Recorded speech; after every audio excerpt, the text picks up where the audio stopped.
praise. Purihin po ang Panginoon sa umagang ito. Isa pong pinagpalang umaga sa ating lahat. Tayo po ba ay na-bless sa ating pag-aawitan sa Panginoon? Praise God. Bigyan nga po natin ng isang malakas na palakpak ang ating Diyos na buhay. Hallelujah. Praise God. Glory to God. Hallelujah. Ngayon po tayo ay nasa bagong buwan. Ngayon po ay nasa kalahati na tayo ng taon. June na po mga kapatid, at dahil bago ang buwan, meron na naman po tayong panibagong topic na tatalakayin para sa buong buwan ng June. Ang topic po natin for this month of June, life and lifestyle. So paano ho ba tayo namumuhay? Ano ho ba yung paraan ng ating pamumuhay?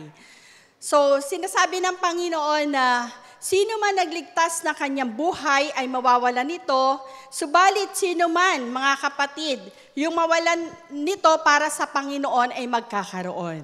So, ang title po ng ating sermon for this morning, mga kapatid, Prioritizing Eternity. Pagpa-prioritize, kung ano ho ba yung mas walang hanggan na ipinangako sa atin ng Panginoon. Sa buhay ho ng bawat isa sa atin, meron tayong ginagawa na mga choices. Tama ho ba? Pagpili. Sa umaga pa lang, pipiliin mo ano ba ang damit na gagamitin ko. Diba? Minsan, eto na yung napili mo, naligo ka lang, magbabago na agad yung pagpili na gagawin mo. So, sa bawat isa sa atin, we have choices. And every time we make choice is based on what priorities sa buhay natin. Tama po ba yon, mga kapatid? Kapag pumili ka, yung pagpili mo, nakabase yun kung ano ba talaga ang prioridad mo sa buhay. It is based in what more important to us. Ito ba mahalaga sa akin? Ano ba ang dapat kong gawin? Nakabase ito kung ano ang higit na mahalaga sa buhay natin. Sa atin mismo, sa ating pang-araw-araw na buhay. Meron ho tayong tinatawag na important at saka not important. Meron ho din po tayong tinatawag na important, urgent, and important, not urgent. So meron din ho tayong tinatawag na not important, urgent, at meron ho rin tayong tinatawag na not important at hindi rin naman siya urgent. No? So, meron ho tayong sa buhay natin, napakarami natin dapat gawin. Di ho ba? Si Pastor Diwa na lang eh. Bagamat ho, mga kapatid, siya ho ay hindi na tumatrabaho o nagtatrabaho sa BSP. Pero kung tatanungin niyo ho yung kanyang routine sa araw-araw, kami ho ay namamangha sa kanya. To God be the glory po. Bakit? Siya ho yung pinakaunang gigising sa amin at siya rin ho yung pinakahuling matutulog. Pero pinalalakas ho ng Panginoon. To God be the glory po. Sa palakpakan ho natin ang Panginoon sa buhay niya. Pagdating ho ng Lunes, hindi mo na yung makausap. Punong-puno na ho yung schedule niya. Martes, Merkules, Huwebes hanggang Biyernes. Kasi napakarami niyang deadlines na tinatapos. Makakahinga lang ho yan, alam niyo kung kailan? Sabado. Sabado, family day niya yun. Sa kanya yun. Tapos, Sabado, makakapahinga siya kung hindi ho siya speaker na Sunday. Kahit kung hindi ho, Sabado, hindi ho yan matutulog hanggang kinalingguhan. Ganun po ang routine niya. So, ang daming dapat tapusin. Hindi lang siya, yung bawat isa sa atin. Di po ba? Ano ho ba yung tinatawag na important, urgent? At yung important, not urgent. Halimbawa po, yung important na urgent, yung mga deadlines natin. Kagaya sa kanya, kay Pastor Diwa, dami niyang deadlines. Kailangan isubmit ko to ng ganitong oras. Kahit kailangan niya na kumain, tatawagin na siya ni Sister Apple, hindi, tatapusin ko to muna. Kailangan isubmit ko to. So kahit alas 12 ng hapon, hindi siya kakain. Kasi may deadline siya. Iyon yung importante na urgent. Di ba? So meron din ho tayo mga projects na tinatapos. Di ho ba? Kagaya kay Brother Matthew. May mga importanteng tapusin na dapat urgent. Dapat tapusin mo to ha. Di po ba? Meron ho din tayo mga important, urgent na commitment sa buhay. Halimbawa, kasal. Ikaw yung magkakasal. Ninang ka, ninong ka, sponsor ka, abay ka. Di ba importante ho yun? At urgent din na hindi mo pwedeng ipagpaliban. Meron naman ho tayong mga importante pero hindi ho urgent. Di po ba? Ano ho yun? Yung planning, di ba? Importante ho magplano. Kasi yung taong walang plano, paano yun sa buhay niya? Parang nangyari na lang. So, importante yon pero hindi ganun ka-urgent. Di po ba? Ano pa ho? Yung mentoring. Importante ho siya. Di po ba? Pero inaano na, sige, okay lang yun. Di po ba? So, meron din ho yung family. Importante yung family. Pero may pagkakataong kinakailangan, wait lang family. Kinakailangan may needs din kasi yung pamilya. Di ho ba? Rest and recreation. Importante siya, pero hindi ho siya urgent. Pwede mo siyang ipagpalibang kung kinakailangan. Nakukuha po natin. Pero meron ho tayong mga not important na urgent. Kunyari po, yung mga interruption. Di ba may mga dumarating na biglang, may naka-schedule ka, pero hindi mo magawa kasi may pumasok na bago na schedule mo na hindi maiiwasan. Di po ba? So halimbawa, may nangyaring sakuna, may nangangailangan ng tulong mo. Di ba? So parang sa tingin mo, hindi siya importante, pero urgent na puntahan mo. Meron naman hong mga meetings, may mga invitation. Sometimes may mga invitation sa atin na not urgent, pero importante po siya sa atin. Ano? Tapos ano man ho yung not important and not urgent. Ito yung maraming pinagtutuunan natin ng oras, mga kapatid. Hindi na importante, hindi pa siya urgent. Ano po siya? Social media. Di po ba? Importante ba ang pagpo-post? Importante ho ba to? Yes, importante na maging connected tayo, pero bilangin ho natin yung time na ginugugol natin sa social media. Okay? Ano pa po? Games. Alam niyo ho, may mga tao, ang lupit mag-games. Hindi ko alam kung alam niyo ho, yung may kinakausap ako, hindi matinag-tinag kasi nag-EML pala. May labanan pala yun, na parang may ka-partner siya, may ka-team siya, na kailangan hindi siya matitinag kasi mata-out daw sila o whatever. No? So, iyon yung mga bagay na hindi na importante, hindi pa urgent, pero binibigyan natin ng priority. Ano pa po? TV, Netflix, di po ba? Panonood ng TV, panonood ng mga series. Alam niyo ba, sinabi ng Netflix, ang kalaban nila kung ano? Alam niyo ba kung sino ang kalaban ng Netflix? Antok. Antok ang kalaban ng Netflix. Kapag nag-start ka sa series, isa pa. Hindi, matutulog na ako. Isa pa. Hindi mo alam, 3:00 na ng madaling araw. Paano kung 16 episode yan? Paano ko 22 episode yan? Di 22 hours kang nakababad sa Netflix? Kaya nga sinabi ni Netflix ang kalaban namin, antok. Kapag inantok na yung player namin, ay nanonood, may hawak nito. Wala na, talo na kami. Imagine niyo yun, mga kapatid.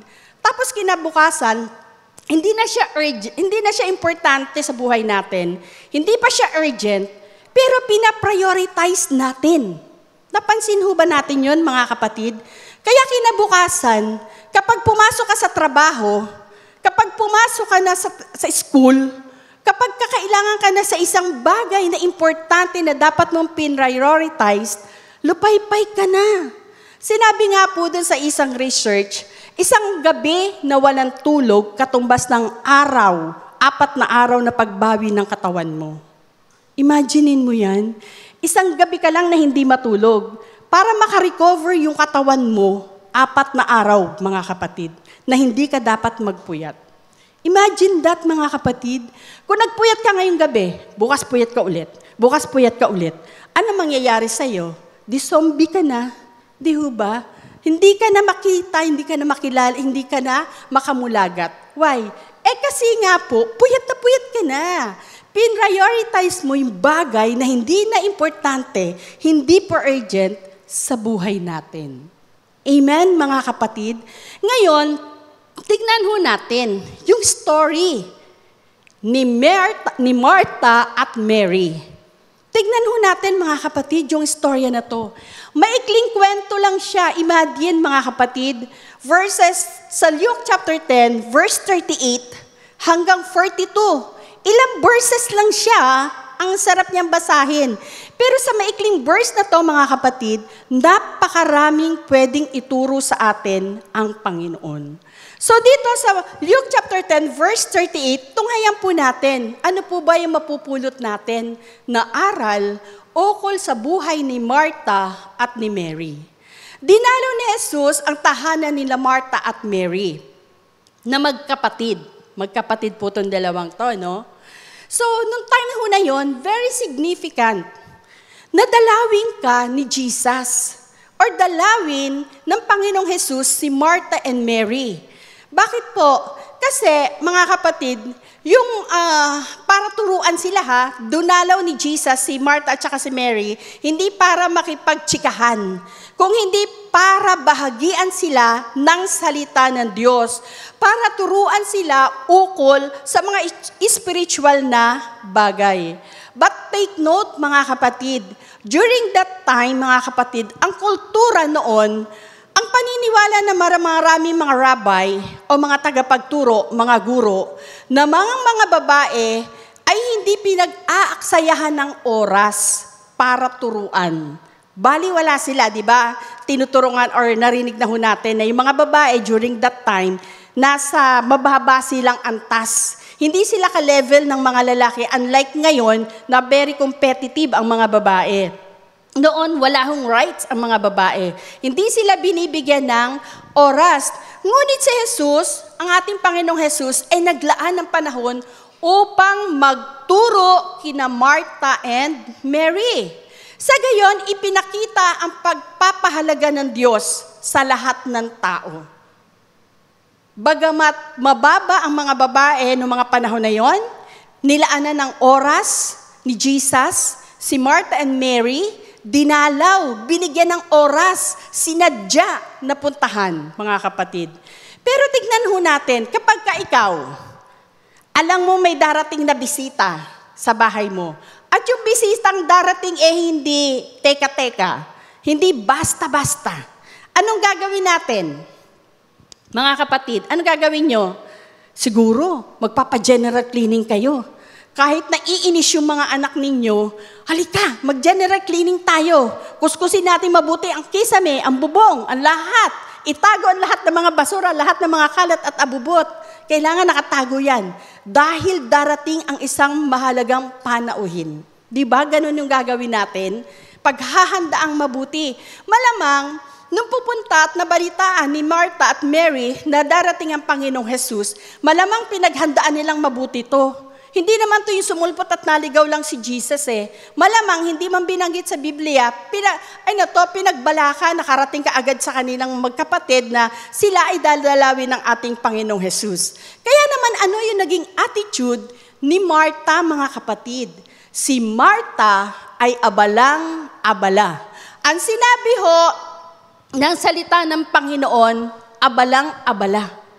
So pag sinabing abalang-abala, talagang hindi magkandatuto sa kanyang paggawa, hindi magkandatuto sa kanyang paghahanda sa pagdalaw ng ating Panginoong Jesus. Samantalang itong si Mary, nung dumating si Jesus sa bahay, dumulog agad sa kanyang paanan. Umupo agad sa harapan at presensya ng ating Panginoong Jesus. Nung si Martha ho ay abala sa kanyang maraming gawain, habang si Maria ay pinili na unahin ang pakikinig kay Jesus. Sa bawat isa sa atin, mga kapatid, may kanya-kanya tayong priority sa buhay. Tama po? And every time we make choice is based on what priority sa buhay natin. Nakabase ito kung ano ang mas mahalaga, kung ano ang mas importante sa atin. Sa umagang ito, mga kapatid, sa pagpili nyo na sumamba sa ating Panginoon, gumising ng maaga, magbihis, maligo, magprepara ng inyong mga sarili, magbiyahe, sadyain ang ating simbahan, kasi hindi naman lahat tayo taga-Mandaluyong, pinrioritize natin ang gawain ng Diyos at ang Diyos sa umagang ito. Palakpakan po natin ang Panginoon. To God be the glory. Ngayon, mga kapatid, kaya naman, itinuturo sa atin ng Panginoong Jesus ang tungkol sa pangunahing prioridad na kailangan natin gawin sa panahon ng ating mga busy schedule. Sino ho ba ang hindi busy dito? Alam nyo, para makarating ka sa isang lugar, kung ikaw ay nagta-travel, mga kapatid, by land, kinakailangan maglaan ka 2 oras. So bago ka makaalis ng bahay, naligo ka pa, nagising ka pa, ang daming mong inaasikaso. Imagine niyo yung mga working mother, kung anong oras sila gumagising, para lamang makarating sa lugar na kanilang pupuntahan. Di po ba? So, pero dito, mga kapatid, idinuturo sa atin ng Panginoong Hesus ang tungkol sa pangunahing prioridad na kailangan natin gawin sa panahon ng ating busy schedule at ito ay ang kanyang pakikipagrelasyon natin sa ating Panginoon. Sa umagang ito, mga kapatid, tunghayan natin ang mensahe ng Panginoon para sa buhay ni Martha and Mary. Put God first and you will be blessed. Unahin natin ng Diyos at tayo ay kanyang pagpapalain. Sinabi niya yan sa Matthew chapter 6, verse 33, na kinote kanina sa atin ng isang song leader, "But seek ye first the kingdom of God and His righteousness, and all these things shall be added unto you."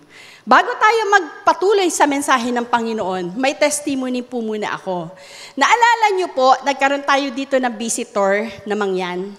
Di ho ba? So nanawagan yung leadership ng ating simbahan. Sabi natin, kung sino ho may mga labis-labis na pagpapala, whether damit o anuman mga in-kind o pera, itulong natin doon sa pastor na dumalaw sa atin na mangyan. Narinig ho natin yung kanyang testimony. Yung isang kapatid, mga kapatid ko, ay nagbigay ng tulong, in-kind, mga damit. No? So ibinigay niya, no, na sabi niya, ibibigay ko to sa pastor. Kasi parang nasasalamin ko yung sarili ko parang pag ako kaya nangailangan or yung ganito nangailangan, ano kaya mangyayari? Sabi niya ganyan. So binigay niya po, nagbigay po siya doon ng tulong. Tapos nung nagbigay po siya ng tulong, di lumipas na yung mga linggo, kailan ba sila dumalaw dito, di ba? So nung lumipas na ho yung panahon, ng mga ilang linggo, actually, last month lang yata sila pumunta sa atin. Alam niyo po mga kapatid, yung kapatid na nag-donate na yon, tumulong doon sa mangyan ho na pastor na yon, ginawa, may tumawag sa kanya. Sabing ganyan, kapatid, mamasyal tayo, mag-mall tayo. Sabing ganyan sa kanya, "Lika, mag-mall po tayo kapatid." So akala niya, fellowship lang, banding lang, magkakape, mag-aano lang. Tapos ang nangyari mga kapatid, dinala siya sa isang shopping, ang tawag dito, sa isang store, sa mall. Tapos sinabi, sige, pili ka na kung ano gusto mo. Binilihan siya ng kailangan niya na hindi niya mabili-bili para sa sarili niya kasi nanghihinayang siya. Alam niyo yun mga kapatid, na inuna niya ang Panginoon, ang gawain ng Panginoon. Hindi siya nang hinayang, pero in return, hindi niya hinihingi sa Panginoon, pero binless siya, mga kapatid. Hindi man yung mangyang na pastor ay nagbalik sa kanya, pero ang Panginoon gumamit ng tao para i-bless siya more than pa doon sa kanyang ibinigay. Palakpakan po natin ang Panginoon. Sabi ng Panginoon, "But seek ye first the kingdom of God and His righteousness, and all these things." Sabi ng Panginoon doon, all these things, lahat ng bagay, walang exemption, lahat ng bagay ay idaragdag ko sa iyo. Pero anong sinasabi ng Panginoon para mangyari yon, mga kapatid, na sinasabi sa atin ng Panginoon? Put God first and you will be blessed. Unahin natin ng Panginoon at tayo ay kanyang pagpapalain. So sa atin po, sa mensahe po ng Panginoon sa umagang ito, prioritize God. Ito yung unang principle natin. I-prioritize natin ng Panginoon. Learn to prioritize God, whether in terms of finances, time, talent, resources. Priority natin ang Panginoon. And the Lord will bless us. Hindi niya tayo pababayaan. Pagpapalain tayo ng Panginoon, sobra pa. Amen? Kagaya na nangyari dito, mga kapatid, pinrioritize ni Mary si Jesus. Alam niya, nababalitaan niya kung ano si Jesus. Kilala ni Mary kung sino si Jesus. Alam niya na si Jesus nagpapagaling. Alam niya na si Jesus bumubuhay ng patay. Kaya naman nang dumalaw si Jesus sa bahay ni Martha and Mary, sa Luke chapter 10 verse 39, may kapatid siyang babae na ang pangalan ay Maria. Anong ginawa ni Maria? Naupo ito sa paanan ni Jesus at nakinig sa kanyang sinasabi. Sinabi doon, naupo sa paanan. Alam niyo mga kapatid, noong mga panahong ito, noon, hindi uso yung mga rubber shoes sa Nike. Hindi rin uso yung mga sapatos, mga closed shoes. Ang mga shoes po noon, mga sandalyas. At hindi rin uso ang mga kotse during that time. So therefore, yung paraan ng kanilang transportation, mga hayop, mga animals at yung mga animals na yon ay nag-iiwan ng dumi sa kalsada, maalikabok. Hindi pa naman ispaltado yung kalsada during that time, di ba? So, ang gusto kong i-emphasize dito, mga kapatid, yung paa, isa part ng mga panahon na yung mga kapatid, hindi pa naman uso noon yung putspe, di ba? Hindi naman nagpaputs pa noon si Jesus para pagdalaw niya kay Mary. Hindi naman ganun di po ba? So kaya naman yung paa, mga kapatid, isang part siya na marumi. Marumi in a sense na maalikabok, kung saan tumatapak, di ba? Pero si Mary, tignan nyo, saan siya dumulog? Sa paanan ni Jesus. Para makinig ng salita ng Diyos. Sa ilalim ng presensya ng Diyos, para masagap niya lahat, makuha niya kaagad ang lahat ng sasabihin ng ating Panginoong Jesus. So dito, ang pag-upo ni Mary sa paanan ni Jesus at ang pakikinig sa kanyang salita ay nagpapakita, mga kapatid, na nakikiisa yung spirito ni Mary sa ating Panginoong Jesus. Unahin lagi ang Panginoong Jesus. Bakit? Or ang Diyos. Bakit po? We cannot serve God and Mammon. Sasabihin natin, pinagsisilbihan ko ang Diyos. Hindi, mga kapatid. We cannot serve God and Mammon. Sabi ng Panginoon, pwede mong itakwil ang isa, kamuhian ang isa, at ang isa ay ibibigin mo. Kapag lagi tayo nag-worry, mga kapatid, dahil marami tayong mga alalahanin sa buhay, marami tayong mga busy schedule, marami tayong dapat tapusin, marami tayong mga deadlines. So makikita natin dito, kapag tayo laging ganun, lagi tayong nag-worry, iniisip lagi natin, anong kakainin ko, anong daramtin ko, saan ako titira. Ang mangyayari kasi noon, mga kapatid, nagpapakita yon ng pag-aalala natin. So balik kung inuuna natin ang Panginoon, hinahanap natin ang kaharian ng Diyos, wala tayong oras para mag-alala. Amen? Pinaprioritize natin ng Panginoon at ang kanyang gawain, wala tayong time para mag-worry. By prioritizing God, mga kapatid, why we prioritize God? Because of who He is. Si Mary, alam niya, kilala niya kung sino si Jesus. Kaya prioritize niya yun. Bagamat, imagine niyo hindi lang naman si Jesus ang pumunta kila Mary at Martha. Di ba? Sabi sa verse na, mga kapatid na, sa verse 38, sinabi doon, mga kapatid, na kasama niya yung kanyang mga disipulo. So imagine niyo ilan yung disipulo na pakakainin, ilan yung disipulo na i-entertain ni Mary and Martha. Pero si Martha, mga kapatid, aligagang-aligaga siya. Si Mary, hindi. Kahit maraming trabaho, kahit maraming alalahanin, kahit maraming dapat unahin, ito ang priority ko. Alam niya sa buhay niya, alam niya sa sarili niya kung ano ang kanyang priority. Amen? So sinasabi dito, mga kapatid, prioritize God. Why? Because of who He is. Kung sino ang Diyos. Kung kilala natin ang Panginoon, ipaprioritize natin siya sa lahat ng aspeto ng ating buhay. Naalala niyo ba sa 1 Samuel chapter 17 verse 45? Nung si David ay inutusan ng kanyang ama upang maghatid ng pagkain sa kanyang mga kapatid na sundalo ng Haring Saul, nadatnan niyang hinahamon ng Pilisteyong si Goliath ang Israel. Anong sinabi ni David, mga kapatid, kay Goliath? Hindi ko na i-story dahil alam niyo na naman yun, di ba? Ano ang sinabi ni David nung hinahamon ng Pilisteyong dituli ang mga Israelita? Sinabi David sa Pilisteo, lalaban ka sa akin sa pamamagitan ng tabak, sibat at punyal. Ngunit lalabanan kita sa pangalan ng Panginoong makapangyarihan sa lahat. Take note mga kapatid, yung salitang Panginoon, makapangyarihan sa lahat. Ang Diyos ng Israel, ang hukbo ng Israel na yung hinahamon. Kapag sinabi natin mga kapatid, Diyos na makapangyarihan sa lahat, ibig sabihin nito, all-powerful, siya yung creator ng heaven and earth. Siya yung makapangyarihan na walang hindi kayang gawin para sa iyo. Si David, kilala niya kung sino ang kasama niya. Si Martha, kilala niya kung sino ang dumating sa loob ng kanilang tahanan.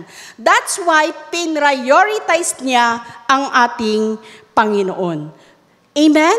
So, pag sinabi natin, kapag kilala mo ang Diyos, mga kapatid, no wonder, pagpapalain ka ng Panginoon once na siya yung pinrioritize natin. May isa kong kwento, mga kapatid. Actually, hindi siya kwento. Totoong buhay na nangyari. Ito ay nangyari sa buhay ni Zachary Taylor. Kilala niyo ba si Zachary Taylor? So, ano yung nangyari, mga kapatid? Nung papalit na siya sa aalis na presidente, umalis na ho itong si James K. Polk, no?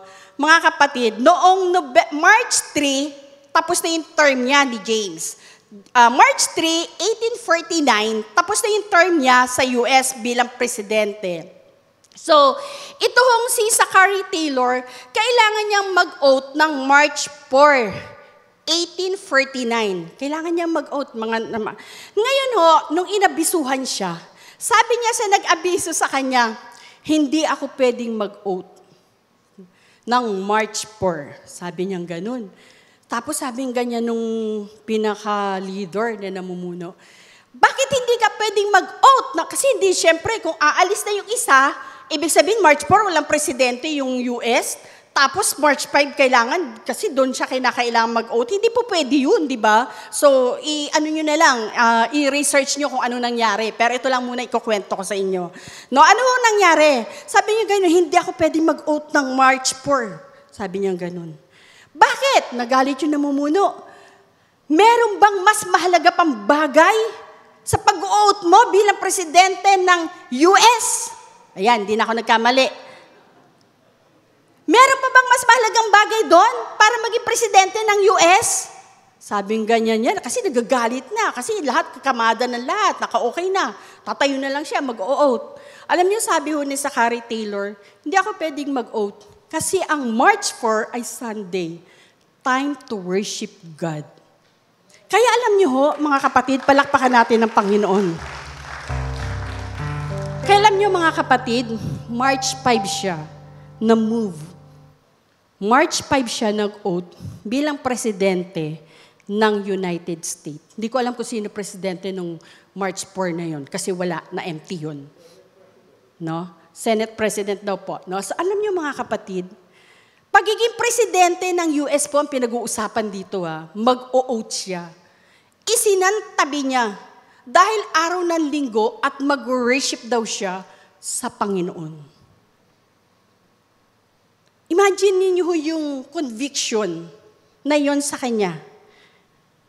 Kapag may umaya sa atin, sama ka, magbuburakay tayo eh. Summer ngayon, mainit dito sa Manila.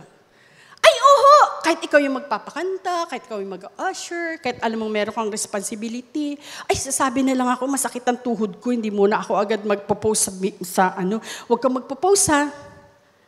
Diba? Iyong pa lang yun Sama ka, may binyagan may piyestahan. Sama ka, ay oo, sige, magpapaalam na lang ako sa home church leader namin. Iyong pa lang yun Pero si Zachary Taylor, mag-o-oath siya, bilang presidente ng US, hindi niya tinayuan yun dahil araw ng linggo. Imagine niyo yun mga kapatid. Ganun niya pinrioritize ang Diyos. Sabi ng Panginoon, prioritize God's priority.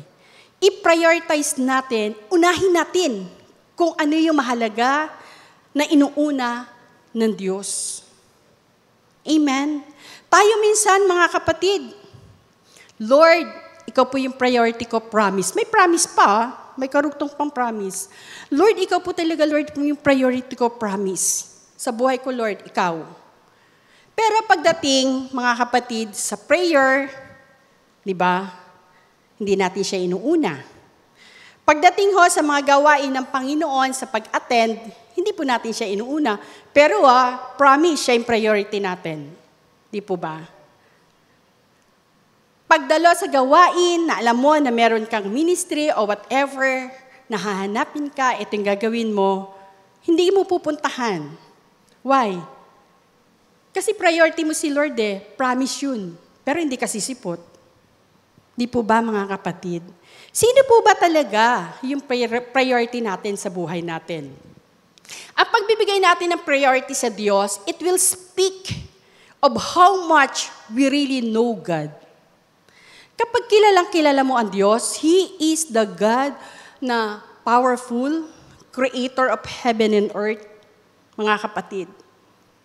If we understand that He is the Lord of hosts, then we will put Him as our priority.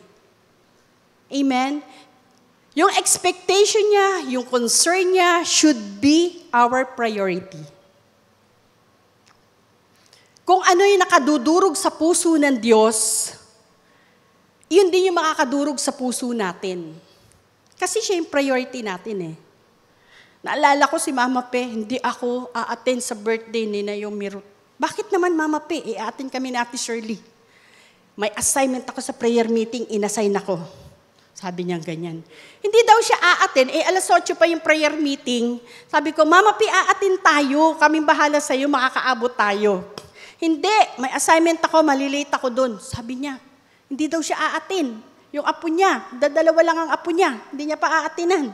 Sabi kong ganun, Mama Pe, attend tayo kung bahala, lilipad tayo. Sabi kong ganun. Kasi pag Friday ng gabi, super traffic from Commonwealth, papunta dito. 2 oras mahina. Sabi ko, Lord, ikaw na ang bahala sa amin. Pero alam niyo nakarating kami. Kami pa yung una dito sa simbahan, wala pang tao bukod kila Nigel at saka sa mga nasa tech booth po. Bakit? Kasi sabi namin, Lord, priority ka namin. Pero Lord, kailangan din po namin gampanan yung sa family. Always remember yung priority natin, 3. I-order lang natin para hindi tayo ma-misorder. God, family, and ministry. Amen? Kasi, sister, bakit pangalawang family? Dapat ministry. No. Sino susupport sa ministry mo kung wasak ang pamilya mo? Di ba? God, family, and ministry.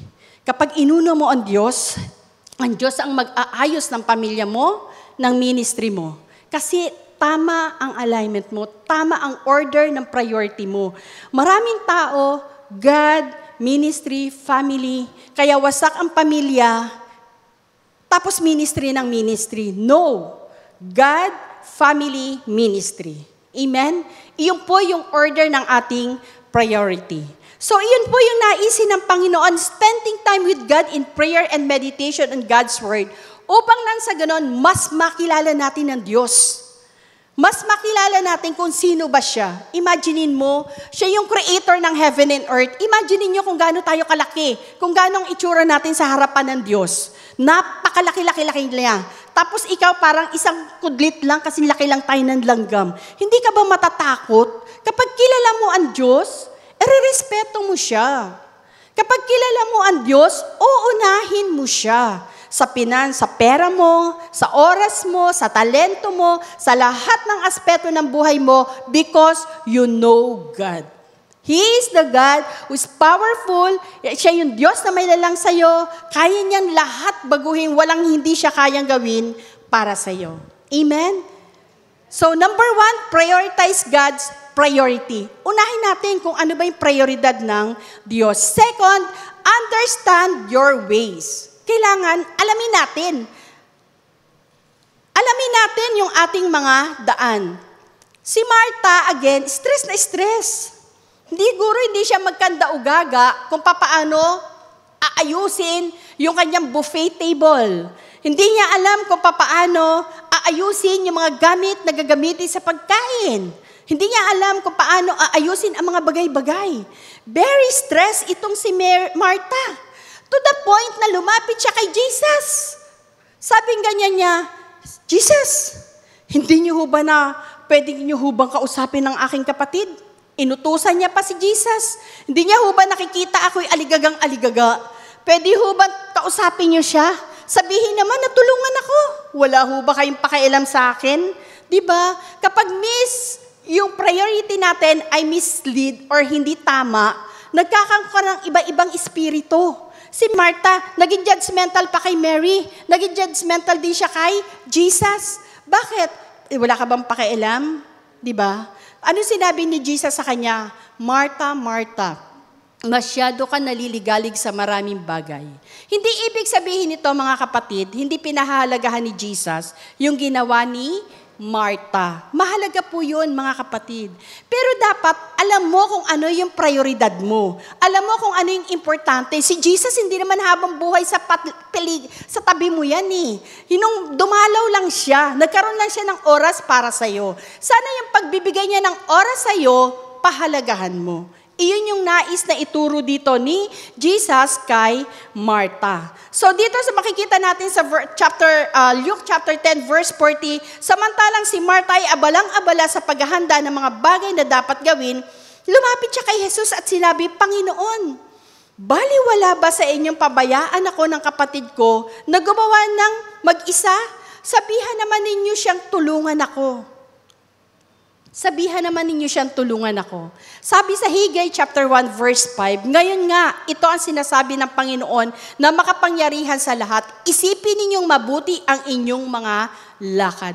Know your ways. Alalahanin mo, bakit? Kasi during that time, itong mga Israelita sa Book of Haggai, mga kapatid, mali ang kanilang prioridad. Imbis na ang templo ang mga prioridad nila, ang sarili nilang mga tahanan ang naging priority nila. Tayo rin, mga kapatid, akala natin, sarili na ang Panginoon ang prioridad natin. Pero na pala tayo, lead na pala tayo. Hindi na po pala tama ang prioridad natin. Ganyan din ho si Martha, mga kapatid. Stress na stress sa buhay niya. No, hindi alam kung anong uunahin. Bakit? Kasi hindi tama ang kanyang prioridad. So ano ho yung application nito sa bawat isa sa ating mga kapatid? Napakadaling madala ng mga problemang pinagdaraanan natin. Napakadaling madala ng dami ng busy schedule natin sa buhay, mga kapatid, at mawala tayo sa focus natin sa Panginoon at mapunta tayo sa maling direksyon. Kaya naman, mga kapatid, tanungin natin yung ating mga sarili. Bakit po kaya dumaraan ako dito sa problema na to? Bakit kaya nangyayari ito sa akin? Tanungin natin yung ating mga sarili. Baka naman ang priority natin ay hindi na ang Panginoon. Amen? Tularan natin si Mary, mga kapatid. Pumunta siya sa paanan ng Panginoong Jesus upang makinig ng salita. Nagbigay siya ng total commitment, total attention sa sa Panginoon, mga kapatid. Kaya naman makikita natin, sinabi ng Panginoon sa last part, mas pinahalagahan ni Mary kung ano yung karapat-dapat, kaya hindi ito tatanggalin sa kanya. Ibig sabihin, hindi lang dito, hanggang sa kabilang buhay. Hanggang sa sinasabi nga nung natin na pahalagahan natin, sabi ganyan, na prioritize eternity. Mas prioritize ni Mary yung eternity, na alam niyang hindi lang hanggang dito yung buhay. Amen? So, iyon at ang pangatlo, mga kapatid, na principle na nais ituro sa atin dito ng Panginoon. Pangatlo, sustain your priority, mga kapatid. Mary chose the portion to dine in Jesus' feet, listening to His voice, to His word. No? So, nung pinili ni Mary na makinig sa Panginoon, umupo sa paanan ng Panginoon, so bawat isa sa atin, mga kapatid, maaaring mawala, mga kapatid, maaaring mawala ang lahat kung ano yung meron tayo dito sa buhay, ngunit hindi mawawala ang oras na ginugol natin para sa Panginoon. Lahat ng ginagawa natin para sa Panginoon, mga kapatid, sustainable po yan. Meron tayong reward in the end. Hindi yan yung parang ginawa mo lang, wala lang. Hindi po, mga kapatid. Meron tayong tubo doon. May reward na ibibigay sa atin ng Panginoon. Kaya naman, when we take God seriously, we will have a great sense of purpose. Magkakaroon ka ng kapag yung Panginoon, sineryoso mo talaga na prioritize mo ang Panginoon, magkakaroon ka ng great sense of purpose and meaning in life as we seek to know God and serve Him. Mas magiging meaningful ang buhay mo. Mas magiging makabuluhan siya. At magkakaroon ka ng deeper sense of peace and contentment. Amen? Kahit nag-post yung kaibigan mo at maraming nag-likes. Kahit nag-post ka na isa lang ang like, nanay mo pa. Magkakaroon ka, kapatid, ng contentment, ng peace. Bakit? Kasi hindi mo kino-compare yung sarili mo. Alam mo, no, sa sarili mo na once na naglingkod ako sa Panginoon, ang Panginoon ang bahala sa akin. As we trust in God, sovereignty and provisions. Ang Panginoon ang bahala sa iyo. Ano pa po? Tataas yung spiritual na maturity mo. Why? Kasi mas mamahalin mo ang Diyos, mas magiging committed ka sa Panginoon, hindi mo alam, mas malayo na ang tinakbo mo sa iyong buhay spiritual. Iyon yung naisin ng Panginoon sa bawat isa sa atin. Magkaroon tayo ng tamang priority upang nasa gayon, mga kapatid, hindi lamang yung nakilala mo ang Diyos ng mababaw, kundi malalim. When we know God, mga kapatid, kung sino siya sa buhay natin, seseryosohin mo ang Diyos. Ipa-prioritize mo siya. Kung ano ang prioridad ng Diyos, priority mo. Amen? Iyon yung naisin ng Panginoon. Kaya naman, mga kapatid, ano ang hamon sa atin? Ano ang hamon sa FOSIM, mga kapatid? Put God first and you shall be blessed. Nais ng Panginoon. Unahin natin ang Diyos. I-prioritize natin siya. Makikita natin ang pagpapala. Siksik, liglig at umaapaw. Suriin natin ang ating mga prioridad sa buhay at tiyakin na ang pagnanais sa kaharian at kabutihan ng Diyos ay mauuna sa ating buhay. Ito ang susi upang makasama natin ang Panginoon. Amen? Kasi kapag hindi ang Diyos ang priority natin, mga kapatid, mamimislead tayo. Ang mangyayari dyan, malalayo tayo ng malalayo. Para bagang nagiging second class citizen na lang sa buhay natin ng Diyos. Pangalawa na lang lagi siya. Every time na may gawain, every time na kailangan kang manalangin, every time na kailangan ka ng mag-devotion, kapag may pumapasok na another agenda, lagi mong uunahin yun. Kasi hindi ang Diyos ang priority mo. Pero once na lumalim ka sa Panginoon at prioritize mo siya sa buhay mo, mga kapatid, kahit ano ang humadlang, ulan man yan, baha man yan, ano man yan mga bagyo na mga pagsubok sa buhay mo, magpapatuloy at magpapatuloy ka. Pangalawa, mga kapatid, na nais ng Panginoon, sinasabi nga ng Panginoon sa Mark chapter 8, verse 36, what it shall profit a man if he gains the whole world and lose his own soul?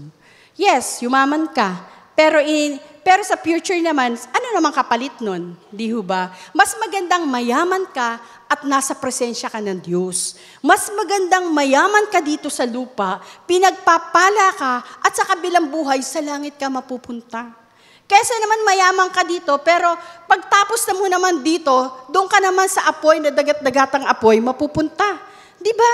Iyon yung nais natin, mga kapatid. Again, wala tayong problema sa pagyaman at dami ng pera, ha? Hindi natin inaano yun. Mas gusto natin yun. Mas marami tayong magagawa. Mas mapapabilis ang pagtapos ng sanctuary. Mas marami ka matutulungan kung kinakailangan.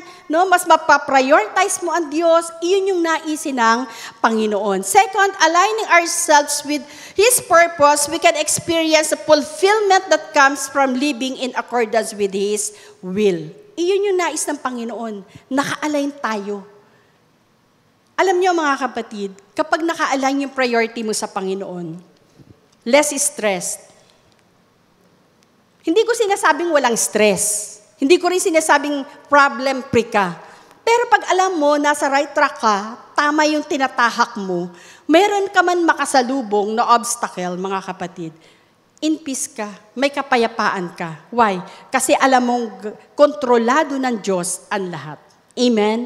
At ang pangatlo, trust in His provision and confident that is prioritizing Him and His kingdom above all else, our needs will be met. Amen? Matutugunan. Ang Panginoon ang bahala sa iyo. Hindi mo hinihingi, pero oras ng pangangailangan, ang Diyos ang magbibigay para sa atin. Amen? Iyon yung naisin ng Panginoon. Tandaan natin yun sa Matthew 6:33, "But seek ye first the kingdom of God and His righteousness, and all these things shall be added unto you." Kaya naman, Fosim, put God first and you will be blessed. Purihin po ang Panginoon.